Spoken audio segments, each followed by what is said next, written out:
Did you know that Iran wasn't always called Iran? That's right. There was a time when the country had a completely different name. So what was the country formerly known as Iran called before its name change?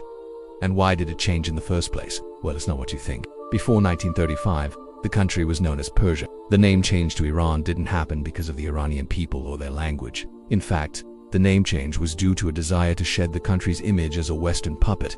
Let me explain. When the Shah of Iran visited the Soviet Union in 19, he noticed that the Russians never called his country Persia. Instead, they used the name Iran. This was significant because at the time, the Soviet Union was one of the only countries that wasn't a European power. The Shah thought that if Iran could get rid of its colonial name and adopt a more native one, it would help the country gain independence from the British Empire. So when he returned home, he announced that the country's name would be changed from Persia to Iran. The name stuck and the country has been known as Iran ever since. But there have been some calls for the country to go back to its Persian name. This is because many Iranians feel that the name Iran doesn't accurately represent their culture.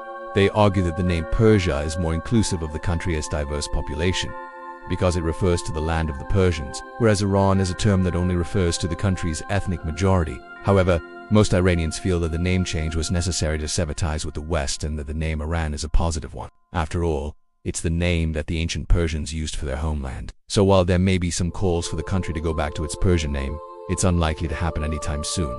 The name Iran is here to stay now. Hit the like button for more fun facts every day. Did you know that Mount Everest wasn't always called Mount Everest? That's right. The world's tallest mountain has had several names over the years. To find out what they are and how the mountain got its current name, click the link on screen now. If you enjoyed this video, please share it with your friends. We'd really appreciate it. Thanks for watching.